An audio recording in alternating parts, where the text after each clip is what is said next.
Good evening everyone. सो बात कर लेते हैं मार्केट ने आज कैसे काम किया। हमने पहले क्या डिस्कशंस कर रखे थे।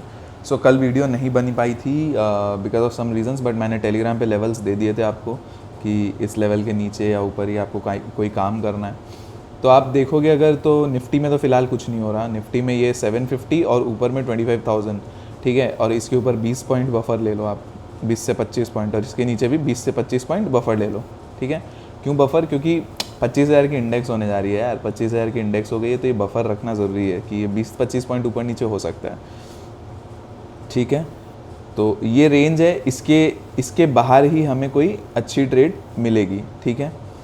तो आप ये मार्क करके चल लो। अब जब तक ये नहीं हो रहा है तब तक आप 25,000 के पास से आप बेच सकते हो, और यही मार्केट में 24,750 के आसपास से आप बाइंग के लिए चल सकते हो, ठीक है। बट ये नहीं कि बस कहीं पे भी कुछ भी ले लिया, पैटर्न बनने देना। जैसे डबल टॉप हो गया, या कोई डबल बॉटम हो गया, या कोई एक ऐसी कैंडल, हैमर टाइप कैंडल या शूटिंग स्टार, कुछ भी बनने देना पैटर्न, या फिर यहाँ पे ऊपर कंसोलिडेशन होने देना, उसको टूटने दो, या फिर नीचे कंसोलिडेशन के बाद टूटने दो। इस तरह से कुछ पैटर्न बने, तो ऐसे नहीं कि कहीं से भी कुछ भी ले लिया, राइट। तो वो चीज़ है। आज तो पूरे दिन देखो एकदम गंदे से रेंज में रही है मार्केट, तो कुछ नहीं था। बैंक निफ्टी में रादर ठीक था। बैंक निफ्टी में आपको बोला ही था कि 51,300 ये एक इम्पॉर्टेंट लेवल है, एंड मैंने कल टेलीग्राम पे अपडेट किया था। इसके नीचे जब तक नहीं जाता है तब तक आप सेलिंग प्रॉपरली नहीं करोगे, और ऊपर से सेलिंग करोगे, ना कि ब्रेकडाउन को प्ले करोगे। और ऊपर के लेवल्स थे अपने 51,800 एंड उसके बाद ऊपर फर्दर, राइट। तो 51,300 में बार बार यहाँ पे देखो 51,400 पे पूरे दिन से लास्ट में एक 51,300 पे जैसे ही सपोर्ट बना, उसके बाद बहुत तेज़ एक रैली आई। तो इस पे मैंने प्ले किया था पर्सनली, ठीक है। मुझे ये डिप दिखी थी तो मैंने यहाँ पे प्ले किया। कहाँ प्ले किया मैं बता देता हूँ एग्जैक्टली क्या हुआ था। देखो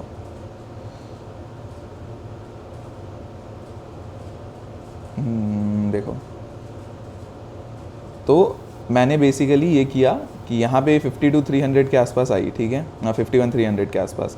अब ये 3 कैंडल मैंने कुछ नहीं किया। जब इस 3 कैंडल के ऊपर निकल के ये कैंडल क्लोज हो गई, इसके ऊपर मैंने एक ट्रेड लिया था, वो नीचे आ गई थी, और मेरा एसएल ऑब्वियसली 51,300 के आसपास का था।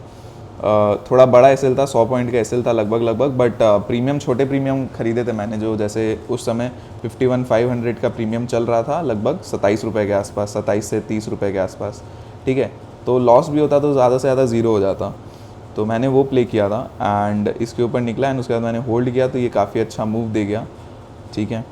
तो काफ़ी अच्छी ट्रेड बन के आई। ये लगभग 70 तक गई थी ये प्रीमियम। मैंने तो मान लो 20 पॉइंट लिए वहाँ पे, 20 पॉइंट में बुक कर लिया था मैंने। मैं ज़्यादा होल्ड नहीं कर रहा था क्योंकि फिर रिस्क नहीं लेना, राइट। तो 20 पॉइंट मिल रहे थे, ठीक है। 70 तक हाई गई, 70 से ऊपर भी गई थी कहीं ना कहीं, जो भी है। तो वो ट्रेड मैंने प्ले किया था, ठीक है। तो एक अच्छा ट्रेड बन के आया था ये। अब बात कर लेते हैं कि कल कैसे क्या हो सकता है, नहीं हो सकता है। तो निफ्टी में तो देखो सिंपल है ये चीज़, एंड आगे फिर बैंक निफ्टी में चलते हैं। निफ्टी का आपको बता ही दिया है, जो है ये रेंज है, बस उस रेंज के बाहर ही कुछ करना है अपने को, ठीक है। अब और एक चीज़ निफ्टी में हो रही है ना, ये एक देखो, आज जो हुआ है, एक भी बॉटम नीचे नहीं टूटा है, लगातार ये बॉटम्स ऊपर बनते गए हैं। तो एक प्राइस एक्शन तो देखो अपसाइड का दिखा रहा है, ठीक है। अब आज क्या है, यूएस फेड की मीटिंग है, तो उसमें फेड डिसीजन इंटरेस्ट रेट पे लेंगे अपने, कि इंटरेस्ट रेट को कम किया जाएगा या वहीं रखा जाएगा। तो अगर कम करते तो इनिशियली आपको एक अपमूव देखने को मिल सकता है। अगर ये 25,025 टूट गया और ऊपर सस्टेन करने लगता है, तो हम 25,200 तक का एक नेक्स्ट टारगेट देखने को देख सकते हैं, ठीक है। एसएल ट्रेल करते करते वहाँ तक हम जा सकते हैं जाने को, और जितनी लंबी रेंज रहेगी उतना ही तेज़ मूवमेंट रहेगा। तो ये भी ध्यान रखना। अपने इंडियन मार्केट्स की खासियत है, अगर ब्रेकआउट या ब्रेकडाउन होता है तो एक ही दिन में मूवमेंट दे देते हैं, ठीक है। तो वो चीज़ है। तो देखो क्या होता है फिर कल इसके ऊपर, इस हिसाब से। नाउ बैंक निफ्टी में आते हैं, उससे पहले मैं आप सबसे रिक्वेस्ट करूँगा कि आप चैनल को प्लीज़ सब्सक्राइब कर देना, लाइक कर देना वीडियो को, एंड शेयर करके चलना, ठीक है। इंपॉर्टेंट है, सब्सक्राइब करते हो, लाइक करते हो तो यार हमें भी मोटिवेशन मिलती है। लोग भी लाइक करने से क्या होता है, रीच थोड़ा सा यूट्यूब बढ़ा देता है हल्का फुल्का। काफ़ी टाइम से वीडियो बना रहे हैं, सब्सक्राइबर्स नहीं, क्यों? क्योंकि हम शेयर नहीं करते, हम जगह जगह शेयर नहीं करते हैं, अपना वीडियो बनाते हैं। किसी के पास पहुंचता है तो वो अगर पसंद करता है तो आप देखो। आप ऐसा नहीं कि आप पहली बार अगर देख रहे हो तो छोड़ दो बस एक ही दिन में देख के, काम किया नहीं किया लेवल्स। हो ही सकता है यार, ऑब्वियसली हर दिन एनालिसिस सही नहीं होगी। आप एक वीक पूरा देखो, आपको समझ में आएगा, ठीक है, वो चीज़ है। तो आते हैं बैंक निफ्टी पे। अब देखो बैंक निफ्टी में भी सेम ही है, 51,300 का लेवल मार्क कर लो। इसके नीचे हम जाते हैं तो 51,200 और उसके नीचे जाते हैं तो 51,000 आपको देखने को मिल जाएगा, ठीक है। तो ये डाउन साइड में। अप साइड में क्या है, अप साइड में ये लेवल 52,700 टूटता है तो 51,700 टूटता है तो 51,800 एंड 51,800 टूटता है तो हम फर्दर 51,900 एंड 52,000 तक का मूव देख सकते हैं। ये रेंज है। अब इस रेंज के अंदर जब तक है आप, ये 51,300 आपके लिए एक अच्छा बाइंग पॉइंट बनते रहेगा। जब तक इसके ऊपर होल्ड कर रहा है तो आप एक यहाँ से बाय ऑन डिप में जा सकते हो। और अप साइड में 51,800 आपका एक इंपॉर्टेंट लेवल है। यहाँ तक आपको कहीं मार्केट मिलती है और यहाँ से कोई सेलिंग पैटर्न बनता है तो आप उसको सेलिंग में भी प्ले कर सकते हो, ठीक है। 100-200 पॉइंट करके लो, इससे ज़्यादा मत लो, मतलब इससे ज़्यादा होल्ड मत करो। अगर आपको सिंगल कैंडल में 100 पॉइंट मिल जा रहे हैं, वैसा कुछ मूव आ जा रहा है तो एक लो और निकल जाओ, क्योंकि मार्केट होल्ड नहीं करने दे रहा। आप देखो ना, सिंगल कैंडल कितने तेज़ बन रहे थे। ये तो लास्ट कैंडल है एनीवेज, इसका कोई काम नहीं है। बट हाँ, मार्केट थोड़ा सा वैसे ही कर रही है, सिंगल कैंडल्स में ही काम कर रही है, ठीक है। तो ये हो गया बैंक निफ्टी में। और फिन निफ्टी में भी एग्जैक्टली ये लेवल है आपका, यहाँ पे 360 के नीचे अगर निकलते हैं तो 280 के नीचे निकलते हैं तो 240 और फर्दर 200 तक भी देख सकते हैं, ठीक है। 360, 280, 240 एंड 200 ये हो सकते हैं। और अपसाइड में क्या है, अपसाइड में ये 480 का लेवल टूटता है तो हम लोग 560 तक का एक लेवल देखने को आ सकते हैं, ये 560 तक का। एंड ऊपर और जाता है तो फिर 660 तक भी आ सकते हैं, ठीक है। ये अपने फिन निफ्टी के लिए हो गया। तो इतना ही है और कुछ है नहीं। बाकी जो न्यूज़ अपडेट ये है कि सेबी ने कुछ एक पेपर निकाला है, ठीक है, इनका। उसमें कुछ बातें हुई है जो इनका डिस्कशन हुआ था सेबी में, उसके ऊपर कि ये कुछ स्टेप्स ये लोग लेने का प्लान कर रहे हैं। जैसे कि ऑप्शंस में मार्जिन बढ़ाने का प्लान कर रहे हैं। ये हो क्या रहा है बार बार पेन में, ऑप्शंस में मार्जिन बढ़ाने का प्लान कर रहे हैं। ये सबसे ज़्यादा प्रॉब्लम होगा ऑप्शन सेलर्स के लिए, ठीक है। इसमें मार्जिन लगभग ये लोग 3 टाइम्स तक बढ़ाने की ट्राई कर रहे हैं, ठीक है। नेक्स्ट ऑप्शन बायर के लिए भी क्या होगा कि ऐसा कुछ होगा, जैसे अभी निफ्टी 25 के लॉट साइज़ में है, ठीक है, तो आपको ये हो सकता है 75 के लॉट साइज़ में दिखे, इस तरह से ये होगा, ठीक है। जो कि चलता है यार, पहले हम निफ्टी को 75 में ही ट्रेड करते थे, उसके पहले 100 था, बीच में 50 भी था, अभी 25 कर दिया। 25 तो सबसे वर्स्ट है। और बैंक निफ्टी में हो सकता है जैसे अभी 15 चल रहा है ना, तो 30 हो जाए या 45 हो जाए, इस तरह से कुछ, ठीक है। तो ये कुछ रहेगा।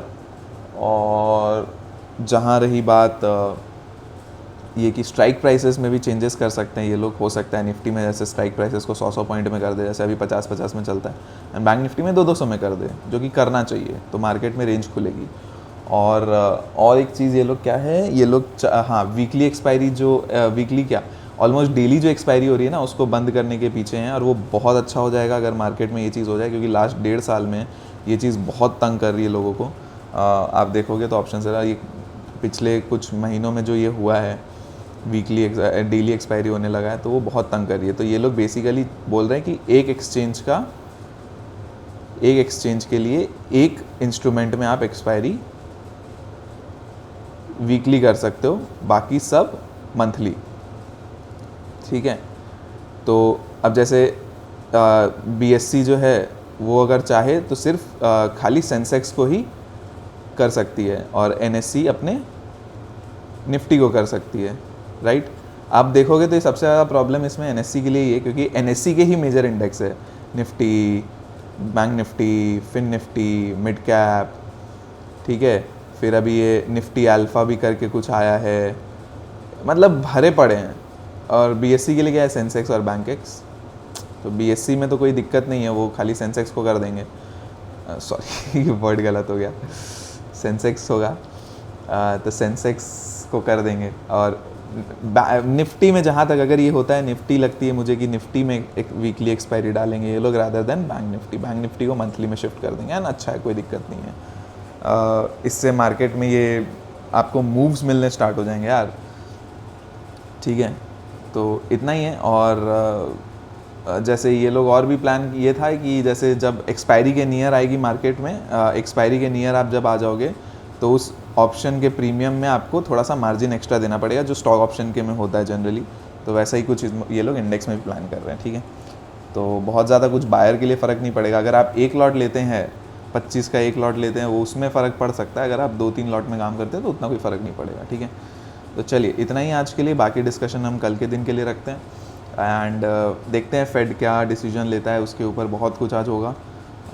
तो देखते हैं, अगर कुछ नहीं होता तो हो सकता है कंसोलिडेशन में निकल जाए, नॉन इवेंट बन जाए, या थोड़ी सेलिंग आ जाए। अगर रेट कट हो जाता है तो ये शूट करने वाला है यूएस मार्केट, एंड इवन अपने मार्केट में भी एक इफेक्ट देखने को मिल सकता है। एंड ये इफेक्ट आपको कुछ एक सेक्टर में, एक्सेप्ट फॉर जैसे बैंक्स के लिए ये एक थोड़ी ख़राब है। हो सकता है इनिशियली एक अप मूव आ जाए, बट बैंक्स के लिए ठीक नहीं है। और क्योंकि आप देखो इंटरेस्ट रेट्स गिरेंगे तो बैंक्स के प्रॉफिटेबिलिटी में फ़र्क आएगा। ये अच्छा रहेगा आपके मेटल्स के लिए, आपके बाकी एनर्जी सेक्टर और ये सब सारे सेक्टर्स के लिए ठीक है, एक्सेप्ट फॉर बैंक्स, ठीक है। तो ये चीज़ें ध्यान रखना। तो चलिए बाकी हम कल डिस्कस कर लेंगे क्या रहता है नहीं रहता है, एंड कुछ भी अपडेट रहता है मैं टेलीग्राम पे कर दूंगा, तो आप टेलीग्राम चैनल ज्वाइन करके चल सकते हो। डिस्क्रिप्शन बॉक्स में लिंक है, ठीक है। उसमें मैं गाइडेंस देते रहता हूँ, एंड न्यूज़ अपडेट्स भी मिलते रहती है जो फ्री है, कोई दिक्कत नहीं है, आपको कोई पैसे नहीं देने, ठीक है। चलिए bye bye, thank you so much. Please share करिएगा, लाइक करिएगा, सब्सक्राइब करिएगा, एंड मतलब हेल्प करिए यार ग्रो करने में, ठीक है। आपको भी मज़ा आएगा, हमें भी मज़ा आएगा, आपको भी हेल्प मिलते रहेगी, ठीक है। चलिए bye bye, thank you so much.